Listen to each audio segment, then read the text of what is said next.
A microprocessor was like 250,000. So there was no way I could afford it. So my interests went elsewhere. I started getting excited about design. I did art in secondary school, so I started getting excited about design. So I began doing design, did website design, and I became so good at this that people started paying me for it. And so I started a design company in 2003, and basically spent a lot of time doing design, networking, visual effects, TV production.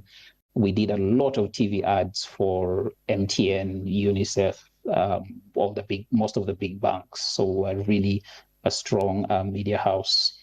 And so this between 2003 and 2011, I was basically focusing on building those two companies, which were really well known, but did not do well financially because cash flow was a problem. Then 2011 is when, 2010 is when I met a lady called Betty, who now leads our regional center in Mbale. She was organizing a series of public speaking engagements in schools. It was called Cafe Sai. I met her through another person who had organized a symposium, TMS Rouge. Many people here know him. So we met at an event that TMS Rouge organized, and Betty learned that I was making robots and invited me to speak to her students. And so I went to school after school, just sharing the robots, talking about nanotechnology, science, etc. But the thing that really struck the attention of the kids was the fact that I was going with robots and they could see these robots moving around, doing all sorts of crazy things. And so it hooked them.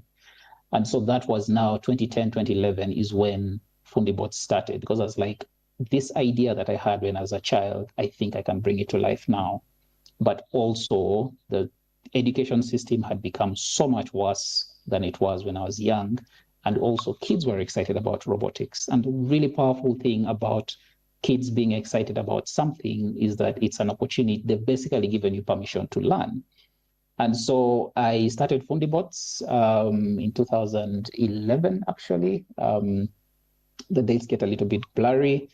And since then, it's been this really crazy, hectic, annoying, frustrating, but really exciting and really rewarding journey of transforming education in Africa. So yeah, there is a lot of history around my own frustrations with education that are driving the way that Fundibots approaches education right now. But also we have a wonderful team that has helped change the thinking and the strategy around the idea. And so I feel like the program is now, it has now grown into the collective ownership of everyone that has worked with us, past or present. And it is now this movement that is being led by a team of phenomenal people. So that is the rapid fire. I know I've dropped a lot of stuff in there, but I'm really trying to be mindful about time as well, in case we have a pretty critical time limit. Thank you, Shiba. So much. Your story is so inspiring. And thank you. I'm actually in awe of your journey because it seems that you've been in all these different fields that finally came together to form this one goal that is Fundibots. And there's something that you mentioned, of course, about your frustrations with the education system and with maybe some frustrations you faced while you were in your journey. And I want to take you back to that, because our topic, one of the themes today, is resilience. So our listeners would want to know, in the times that you faced those frustrations, and I'm sure the road was not easy, what kept you going? What kept you focused on your goal to say that, no, you know what, even though this is happening, let me stick to this. This is going to work out. What are those principles that you live by, or all those values that you live by that kept you going, that kept you resilient to your cause? Wow. So every time I'm asked this, I feel like I have different answers, but they're all generally sort of, it's like this nebulous cloud of the same responses. So let me hope that first of all, I'm really, really stubborn. When I latch onto an idea, those of you who've watched any of my experiments with art or AI or wherever, you know that when I latch onto an idea, I just can't shake it off. So I like challenges, especially challenges that, especially things that challenge me creatively or mentally. Like if it's a problem, I need to find a solution to it. And businesses are basically about solving challenges. So you'll find that, why aren't you selling? Why aren't products moving? That's a challenge. And I'm like, how do we resolve this? How do we fix this? And so I really thrive on the idea of challenges, but also I have a lot of faith. I'm one of those people that believes that somehow things will align. I am a Christian. I'm not a church-going Christian because I have my own reasons, but I am a Christian and I believe in a higher power. And for me, it's basically a question of I am put onto this world for a reason, and as long as I feel like I am aligned to what I call my passion and purpose, then I feel like I am okay to keep doing this. And so resilience for me is about waking up every single day and reminding myself why I do this. Obviously, it's not easy. It's extremely difficult. Again, those who follow me know that I share a lot about failure. I share a lot about the challenges of social entrepreneurship. There are some times when I actually have to hold myself back and not share certain specific details, but I like people learning from mistakes. And so I want people to learn from that. So it's not easy, but the resilience also is once you start a movement, once you begin creating a movement and people are excited and invested in it, and then you begin getting people around you, it sort of fires you up. And so you basically say, you know what, today might have been absolutely horrible, but let me sleep and then tomorrow we'll try again. And so I believe in that mantra of get better tomorrow, do more today than you did yesterday, try again, and hopefully things will work out. It's not very healthy. I have very poor sleeping habits, and part of that has really caused me stress, especially as I grow older. But for me, it's just a question of what is the next thing that I can resolve. And sometimes resilience is about ignoring the big picture and saying, what is the problem that I need to solve today in order to move forward tomorrow? So sometimes many of us get overwhelmed by this big vision that we have, like you want to expand across Africa. Yes, that will happen, but you need to break it down into what are the actionable steps you need to do this year, this month, this quarter, this week, today, or even this hour. Like, what's the most important thing I can be doing in this hour? And so, yeah, resilience for me is like this nebulous cloud of all those things. There is that stubbornness or input to, as you Baganda people like calling it. There's that yes. There's that stubbornness where I'm like, I have to resolve this. There is faith. There is purpose. I believe that we as Africans can create a better Africa, and the people who should be leading that journey are people like us. And then there's just the discipline that says, you know what, this is all I need to do today. And even if that's all I do, then at least I'll have moved forward one additional step. Yeah. Wow. Right. Thank you so much, Solomon. I love one thing that you've mentioned there, which is knowing your why. Remember why you started what you started. Remember why you started. Yeah, yes. I love that. I think people tend to forget, you're faced with problems and you can't see beyond the problem. You can't see beyond it. All you can see is that. But I love that answer, and I hope our audience is listening as well. Remember your why. Challenges can be a good thing because they push you in the right direction. They push you into finding solutions. You had it first here from Mr. Solomon. Maybe you should also, put writing as one of your your many talents, because you have a way with words as you are, going. Thank you. I used to write, but I stopped because I would get all sorts of weird feedback. So I was like, you know what? I will write when when I'm not bothered by what people think about my writing. Weird feedback, being bad, being good. My writing is, so there's something called method acting, which a lot of actors use, where you draw on past experiences to improve your acting. So I use method writing, and I draw on personal experiences to build characters, personalities, spaces, scenarios, etc. And because it tends to be very raw, a lot of people would like, I would write about something and people are like, are you sure you're okay? What's going on? And I'm like, it's just like a story. Yeah. Like, do you need help? Is this a cry for help? Yeah, exactly. Yes, I understand. All right. This is just to remind our listeners, those who are just tuning in, that we have a poll running. It's 2 lies and 1 truth. So if you can guess which of these is true about Mr. Solomon: 1, he knows how to mingle posho; 2, he was arrested for stealing sugarcane; or 3, he published a book. So you can let us know your answers in the comments below, and there's a poll running. So if you check the FLI Twitter space, you'll be able to see the poll. I'd just like to recognize some of our listeners. We have Mr. Isaac Bakash from the Bakash Media Foundation. Thank you for joining us, Isaac. If any of you have any questions that you would like to ask, please post them in the comments and we'll be able to forward them straight to Solomon.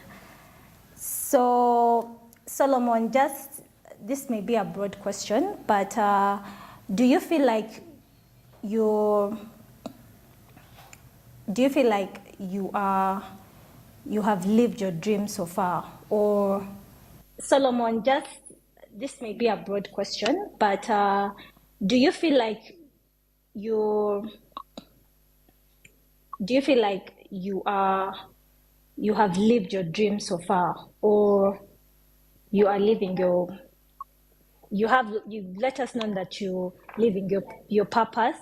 So do you feel like you have achieved the epitome of your dream, or there is more to come? That's a really tough question. And I think that for anyone who's quote unquote called to leadership, or for anyone who believes that they are doing something that is greater than them, there's always that fight between what you as the individual wants and then what the purpose or your calling needs, right? And so for me, this work that I'm doing supersedes my individual needs. So first of all, I'm an introvert. I am a heavy introvert. And yet my work requires me to be public, to be present, to lead people, to be, to be front and center for all these things, because movements and large organizations, because now we have a very large organization with about 115 employees. And so you have to be front and center as you deal with the work that you're doing. So for me as Solomon, I feel like I haven't yet even begun doing what I want to do, because this work has taken me off a tangent. I want to be an engineer, an inventor. I want to explore my full creativity. But the work that I have to do does not give me a lot of room for that. And it's just one of the many sacrifices that we make as leaders. Like, there's always this greater good thing that you have to be conscious of. For Fundibots, I would say that our goal is to reach 1 million African children by 2030. We have about 6.5 years left to do that. So that's really crazy.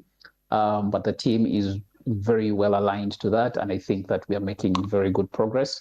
So personally, for me, I would probably say that I haven't achieved 10% of what I want to do. And I think that for Fundibots, we are close to 5-8%, but Fundibots is on a much faster trajectory than I am. But overall, we are sort of moving, we're both steadily moving in the same direction. And hopefully both entities, that is me and Fundibots, will have some measure of peace when it all ends. Yeah. Oh, wow. Okay. Thank you for that. I believe that you're almost there. I believe you shall achieve. You personally, and also for Thank you. I believe. So going into the most exciting part, I know we've been seeing teasers about AI from your end. Of course, I had to ask about this. Oh, of course you did. Yes, we've been seeing AI teasers, and I just want to ask you, what are your views on ethics and AI? Because as the Fidelis Leadership Institute, we believe in creating a mass of ethical leaders. So ethics is a very, very big value that we promote here at the Fidelis Leadership Institute. So what are your views when it comes to ethics and AI? That's a really tough one. It's both it's at once tough and easy. I think that ethics for AI pretty much boils down to the data that AI has. So of course you could talk about the different actors in AI, like what the intentions are. Artificial intelligence, like any technology, is a tool, and a tool can be used for good or evil. It can be benign or malign. And so it really boils down to one, who are the people making these AIs and what are the intentions, but more importantly, what data is this AI being trained on or trained from? Artificial intelligence does not exist in a void. It doesn't just appear. It starts from somewhere. And this movement that we are seeing exploding now started a few decades ago with things like the Turing machine and all that. And so the ethical conundrums around AI are, how much of our information are we willing to feed the machine? And once we start doing that, then you begin running into all sorts of moralistic questions. Like, I'm a big fan of these image generation tools, like Stable Diffusion, Midjourney, etc. But these tools are trained on people's data, and part of that data is from actual artists, right? And so there is a there's a challenge where this tool that you really enjoy using actually has some roots that are not as benign as you'd think. And so there is an ethical conundrum on there. When it comes to when it comes to AI in general, but particularly highly specialized AI, there is the ethical conundrum of bias, right? Like, AI is trained on data that is readily available. Most of the data that's readily available is significantly biased towards the Western world and towards certain sexual demographics, right? So if you're training an AI tool, for example, to look through CVs, and you're giving it historic data that says that the best roles for this are white men, then that AI is going to be created with that bias, right? And so you have all these ethical conundrums that, and the irony is that OpenAI was created to sort of have a more ethical approach to artificial intelligence. They've gone hyper commercial right now. So, all sorts of issues. But bottom line is, what data are we feeding these machines, and how is the machine behaving? There's a video that I was watching by one of the leading consultants at Boston Consulting Group, and they're basically saying that they're deploying AI solutions, but for them, their perspective is that it should be 10% artificial intelligence, 20% the machine surrounding the artificial intelligence, and then 70% human, right? Because the only way that we are able to have any sort of moralistic or ethical boundaries or ethical guidelines is if we involve humans in the process. A machine is a machine. You give it rules, it will follow those rules. If you do not give it good rules, it will make bad decisions. So there is a lot of work to be done, and especially as AI becomes more powerful, especially as it becomes more widespread, and especially because it's being used in societies that did not have any input or much input in the development of that AI. So you find that small companies in Silicon Valley are creating tools that are going to determine how the rest of the world works. So it's a very loaded topic. I can talk about it forever. But yeah, happy to talk about something extra. I know there's someone listening called Bobby who would love to add his voice to this. If he gets a chance, I would love to hear his perspective as well. Wow, thank you so much for that. We're also learning because I'm also learning a lot right now from you. And Bobby, if you would want to give your input, kindly send a request to speak and we shall give you permission. We'd love to hear from you as well. So just to get into some of the comments from our listeners, Ms. Asha says there are similarities between all the tech greats, Steve Jobs, Mark Zuckerberg, and our Solomon King. Also self-taught and dropped out of school. School could be overrated for such creative geniuses. Wow.